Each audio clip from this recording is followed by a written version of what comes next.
Жылқылар. Бұл керемет жануарлар адамзатты мыңжылдықтар бойы таң қалдырды.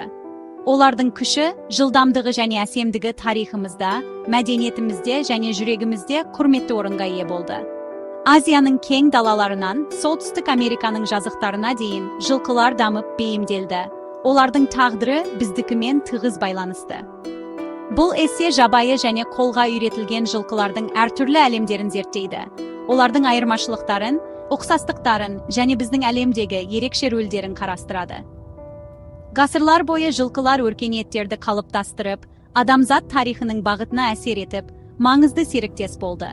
Олар жауынгерлерді шайқасқа алып барды, егіншілер үшін егін екті және құрлықтар арқылы тауарларды тасымалдады. Олардың біздің әлемімізге әсері сөзсіз, және олардың тарихы жабайы табиғатта да, адамдармен қатарда жалғасуда. Жабайы жылқылар еркіндік рухын бейнелейді. Бұл қолға үйретілмеген жылқылар еркін жүреді, тұяқтары кең ландшафттарда із қалдырады, жалдары желде тәуелсіздік туындай желбірейді.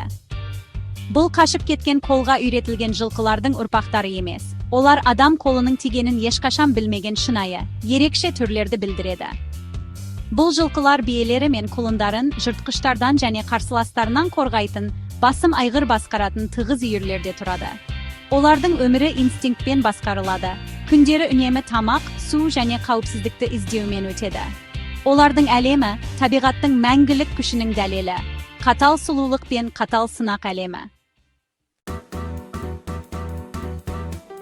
Жабайы табиғатта тіршілік ету, нәзік би.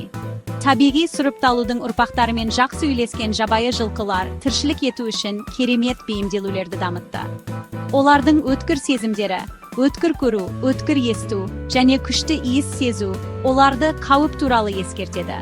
Олардың күшті тұяқтары оларды кедір-бұдыр жерлерден алып өтеді. Ал күшті аяқтары жыртқыштардан қашып бара жатқанда, оларды сағатына 40 миль жылдамдыққа дейін итермелей алады. Үйір ішіндегі әлеуметтік байланыстар өте маңызды. Өзара күтім жасау қарым-қатынасты нығайтады, ал ұжымдық сергектік барлығының қауіпсіздігін қамтамасыз етеді. Жылқылар мен адамдардың тарихы мыңдаған жылдар бұрын қолға үйретудің пайда болуымен күрт бұрылыс жасады. Бұл маңызды сәт адамзат тарихының бағытын мәңгілікке өзгертетін керемет серіктестіктің басталуын белгіледі. Жылқыны алғаш қолға үйреткен уақыт пен орын ғалымдар арасындағы пікірталас тақырыбы болып қала береді. Дегенмен, дәлелдер жылқылар алғаш рет орталық Азия далаларында біздің эрамызға дейінгі 4000-нан 3500 жылдар шамасында қолға үйретілгенін көрсетеді. Көлікке, еңбекке және азық-түлік көзіне деген қажеттілікке байланысты бұл ерте өзара әрекеттесулер біртіндеп жабайы жылқыларды біз бүгін білетін қолға үйретілген жануарларға айналдырды. 5 бөлім. Қалыптасқан серіктестік. Қолға үйретілген жылқыларды пайдалану. Ғасырлар бойы қолға үйретілген жылқылар сансыз адамзат іс-әрекеттерінде маңызды рөл атқарды. Олардың күші мен төзімділігі оларды ауыл шаруашылығы үшін баға жетпес етті. Онда олар егін егіп, жиналған дақылдарды тасымалдады. Соғыста жылқылар қорқынышты қару болды. Атты жауынгерлерді шайқасқа алып барды және ауыр арбаларды сүйреді. Практикалық қолданылуынан тыс, жылқылар да адамдармен терең байланыс орнатқан адалдықтары мен серіктестіктері үшін бағаланған серіктес болды.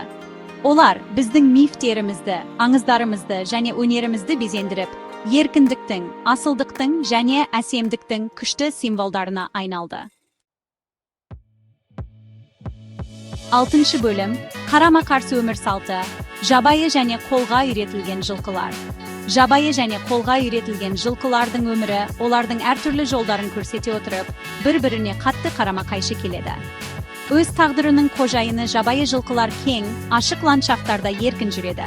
Олардың өмірі табиғат ырғағымен басқарылады. Күндері жайылымда, әлеуметтенуде және жыртқыштардан қашумен өтеді. Екінші жағынан, қолға үйретілген жылқылар адамдар қалыптастырған әлемде өмір сүреді. Олар қораларда немесе жайылымдарда тұрады. Үнемі күтім алады және тамақтанады. Сондай-ақ белгілі бір тапсырмаларға немесе серіктестікке үйретіледі. Қолға үйрету оларға салыстырмалы түрде жайлық пен қауіпсіздік өмірін сыйлағанымен, бұл олардың еркіндігі мен дербестігінің құнына да келді. 7 bölüm. Диета және тамақтану. Ашық жайылымдардан қора есіктеріне дейін. Диета және тамақтану жабайы және қолға үйретілген жылқылардың әл-ауқаты үшін маңызды. Жабайы жылқылар күніне 16 сағатқа дейін жайылып, әртүрлі шөптермен және бұталармен қоректенеді. Мыңжылдықтар бойы бейімделген ас қорыту жүйелері, бұл көбінесе дөрекі тағамдардан қоректік заттарды тиімді түрде алады. Керісінше, қолға үйретілген жылқылар әдетте шөптен, дәннен және қоспалардан тұратын бақыланатын диетаны алады.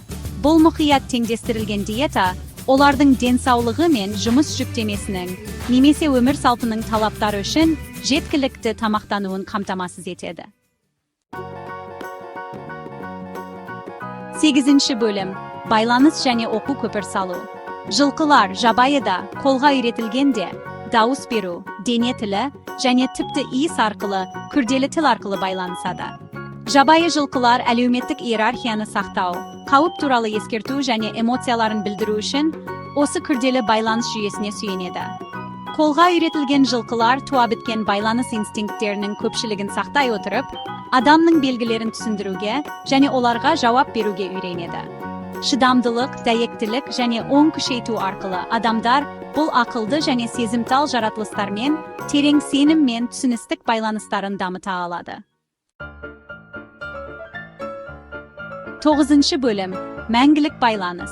Мәдениет пен тарихтағы жылқылар.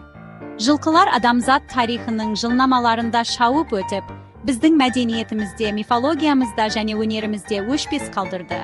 Олардың бейнесі үңгір суреттерінде, мүсіндерде және әдебиеттерде мәңгі қалып, осы керемет жануарларға деген шексіз қызығушылығымызды көрсетеді.